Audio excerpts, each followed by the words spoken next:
morning, everybody, and happy Thanksgiving from Scott Field in Coatesville. This is Greg Milligan and Mike McAleer alongside, wishing everybody out there a happy Thanksgiving. Here once again for the Coatesville-Downingtown matchup, a series that goes all the way back to 1922. And Mike, you talk about tradition, you talk about local high school football. Coatesville-Downingtown, probably one of the most recognized high school rivalries. A lot of history, Greg. A lot of great history. Two good football programs for years and years in the past. And right now, Downingtown's having kind of a poor season at 4-7. They're playing a little bit better right now. Coatesville's playing dominating football, probably the best football we've seen them play all year long after last week's victory. All that gets thrown out the window today. These two teams don't like each other. They respect each other, but it's Thanksgiving. Throw the records out and let's go play some tough, hard-nosed football, which in Chestmont football, that's the way it's played. One of the big keys today, Coatesville is trying to go for an unbeaten season. They are 9-0-1 and 4-0-1 in the Chestmont League. They have won their third Chestmont title in the last 4 years already with the win last week. Mike, it all comes down to today. Coatesville trying to get the unbeaten season. And for Downingtown, the last game for Steve Anderson and a lot of other seniors on both sides today. Obviously, a lot of incentive for Coatesville to come out and have an undefeated season. Last week, Coach Dominic said that was probably the most gratifying championship he's had. Just the way the kids have played together throughout the season, both offensively and defensively. They progressed game by game, except for the Henderson game where they were a little bit flat and tied 13-13. The key for Coatesville today is going to be stopping Steve Anderson, the big running back from Downingtown. He averages about 8.5 yards every time he touches the ball, leads the area in total offense, and he leads the area in total defense. They've been able to do that the last 2 years, one of the few teams that have been able to. On the other end, Downingtown's going to have to try to keep the ball away from a potent Coatesville offense. The offense is averaging around 375 yards per game, and they're leading the league with about 28 points per game. So Downingtown's really going to have to struggle to control their offensive and defensive lines also, where they're outweighed by about 35 pounds on each line. Okay, we're going to take a timeout, and when we come back, we will have the kickoff for today's game, the Coatesville Red Raiders and the Downingtown Whippets in the annual Thanksgiving Day matchup. We'll be back after this commercial message.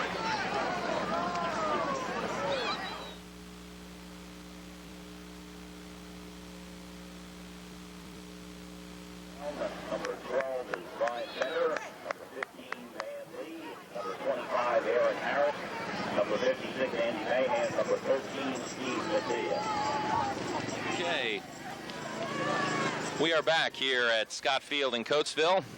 Greg Milligan and Mike McAleer alongside, and you can see the captains at the center of the field. Coatesville in their black today, and Downingtown in the white, a classic matchup of two high school teams who have gone at it, as I mentioned in our introduction, since 1922. And interestingly, yesterday I was talking about this on the air with Bill Gillen on the radio, and I mentioned that Coatesville and Downingtown have been playing one another on Thanksgiving since 1922. That is incorrect, as I was informed by Herb Pike, who played for Coatesville back in 1938, 39, and 40, that Coatesville played Phoenixville on Thanksgiving before World War II, and then the Downingtown-Coatesville rivalry started after that. Thank you, Herb. Yes, that was a very helpful and interesting bit of information. You see, Downingtown won the toss, and Coatesville will be kicking off the Downingtown, and Coatesville going from left to right on your screen, and Downingtown from right to left. And again, as we mentioned, Coatesville in their black uniforms and Downingtown in their white. And Mike, what else can you say about this rivalry? But it's just a classic rivalry. It's really great, Greg. You know, the fans are here. You know, you'll have a couple thousand, 2,000, 3,000. Last year we had even more when the Chestmont title was riding on it. But, you know, they fill the place up, and these two football teams come out, and they really, really go at one another. Downingtown is really going to have their hands full today. They have a quarterback, Brian Benner, 5'11", 155-pound sophomore, who filled in for Hub Timpson, who was injured early in the season, and he's progressing nicely as the season goes on. He's going to have a lot of pressure today from that defensive line, the linebackers of Coatesville. Well, let's introduce the Downingtown offense quickly as the teams line up for the kickoff. Brendan Sheehan is the tight end. The left tackle is Charlie Morris. The left guard is Dave Ruffing. The center is number 51, Rob Muntz. The right guard is number 70, Matt Davis. And Mike Dixon is the left tackle. The backfield, number 17, Brian Benner. Aaron Harris, number 25. Steve Anderson, number 33, playing in his final game. John Barry is the flanker, and Manny Rosado is the split end. Phil Carpenter ready to kick it off. Back deep for the Whippets. Steve Anderson in the middle. Barry and Harris off to the wings, and we are underway. Kickoff is bobbled and fielded by Barry at the 5-yard line. Barry brings it up across the 20 to the 24-yard line, and that's where Downingtown will set it up. Mike, you want to take Coatesville's defense? Yes, on the left end, Terrell Bryan and Johnny Huggins will switch on and off throughout the game. Joel Carbo, who's had a great season at left tackle. Jason Rutledge, right tackle. Art Rayson is the right end. As the linebackers go, the Savage backers, Jonas Suber, the stud backers, Russ Burr, the Wild is Tim Griffiths having another great year, and the Warriors, Clint Cease, and we'll get right back to the rest of the defense after this play. First down and 10 for the Downingtown Whippets at the 24-yard line. Option. Benner keeps it, and he will be wrapped up and taken down by Timmy Griffiths. The left cornerback is Armand Richardson, who's had a great year also. Richard Tolton and Larry Austin will switch off at the safety. And the right quarter is Fred St. John, another guy who's had a good season on defense.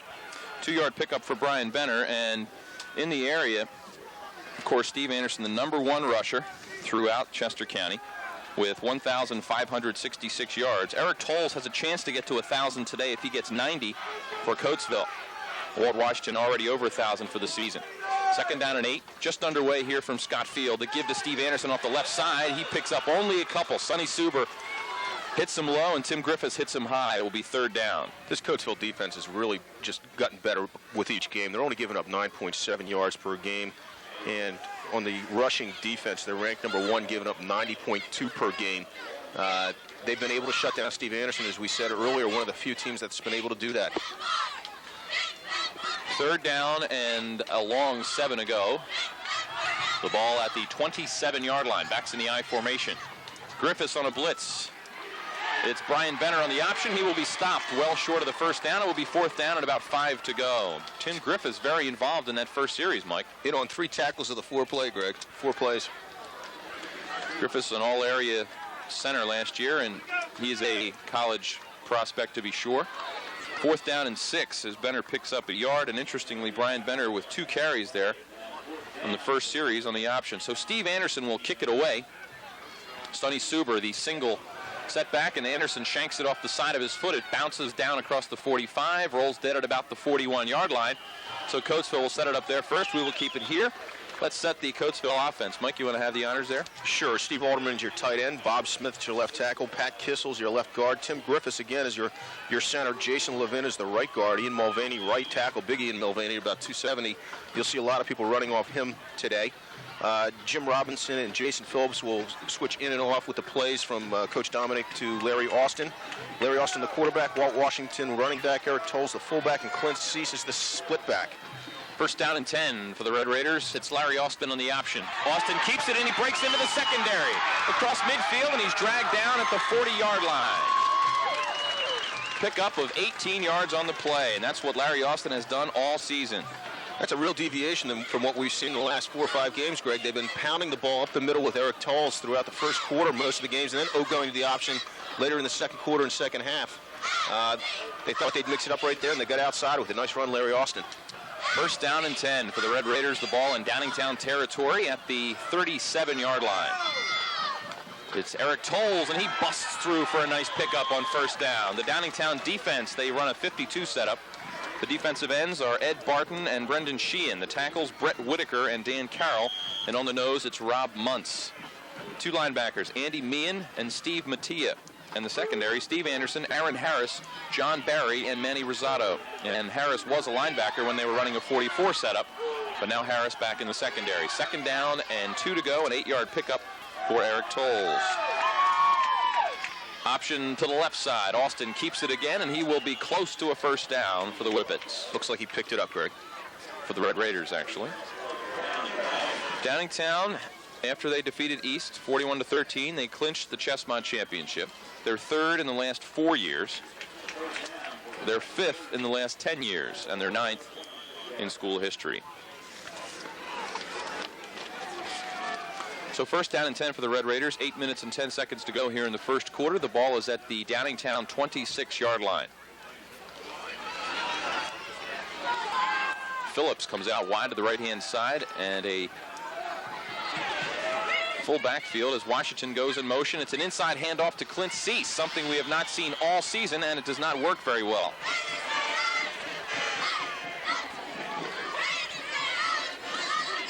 Clint Cease with a short pickup, and Mike, that's an interesting twist. We haven't seen that all season. No, we haven't. They put Washington in motion. Looked like he was swinging out from the slot back position and hit Clint Cease coming out of the slot. Coach Dominic pulling some new tricks out of the bag. Second down and 10 to go. Option again, Larry Austin, and again he keeps it, and Aaron Harris will try to drag him down, but not until he picks up about 7 yards. Steve Mattia on the tackle. Mattia had a nice game against Henderson a couple of weeks ago. These teams, of course, have been off for nearly 2 weeks, as they were off last weekend. And there you see a great close-up of Coach Dominic shuttling in the play with Jason Phillips. Jack Helm, his offensive coordinator, standing alongside, and now we're going to have a timeout. So we'll take our first break of the afternoon. 7:06 to go, first quarter, and we have no score. We'll be back after this timeout. Did a real nice job. As you mentioned, Mike, there's a lot of respect, but these teams are not terribly fond of one another, nor are these schools. But there's respect on both sides. Third down and 3. Eric Tolles inside handoff. He'll be close to a first down. He should have it. Steve Mattia makes the stop. One thing that we mentioned in the pregame, Greg, is the offensive and defensive lines. That offensive line of Coatesville goes about 235 pounds. Downingtown's defensive line is going to average probably around 205 pounds if they're lucky. So as the game goes on, watch for that to really have an effect on them. The wear and tear of some big bodies hitting you play off the play tends to wear defense down. It seemed to in the game in the end of September between these two teams. Eric Tolles gets the give on first down. He spins forward for a yard or two. Back in the end of September, Coatesville beat Downingtown 30-7. It was 15-7 at halftime. Then in the second half, it seemed like Coatesville just wore Downingtown down. Real physical team, they always are, offensively and defensively. No big surprises. They come at you with their strength and their power, and they beat people up out on the football field. Second down and 9 to go with 6:15 to play here in the first quarter. Backs in the I formation, and Phillips out wide to the left. Option again, left side. Larry Austin turns upfield, breaks into the secondary, and again he has to be pulled down, but he's going to get another. Coatesville first down. Austin really doing it in this first drive with the option. They seem to really have Walt Washington strung out. He doesn't look like he's got a lot of option there to pitch the ball to Walt, but with his good speed, he's able to cut it up the field, find that little gap, and he's making good gains. Well, he's going to be very close to a first down. You see Larry Austin there, number 7, standing with the officials, waiting for the measurement. And there you see the chain gang come out onto the field. And they stretch it out. It will be a first down by the nose of the football, it looks like, from here. No, they're going to say he's going to break out a credit card and see if there's any room in there. It's going to be third down and an inch. This is a situation where you might see him drop back and throw to the tight end, Steve Alderman or Clint Cease over the middle. They've done this before on 3rd and short because they're fairly confident that even on 4th and short, they can give the ball to Eric Tolles up the middle and he'll pick up a first down, but they could go for a quick 6 here. That's a good point. They have done that down close this year a couple times, and it's worked pretty well. Well, Cease will come out all the way out wide to the right, which he normally does not do. Robinson is to the left, quarterback keeper, and he'll get the first down as he picks up about 2 yards, does Larry Austin.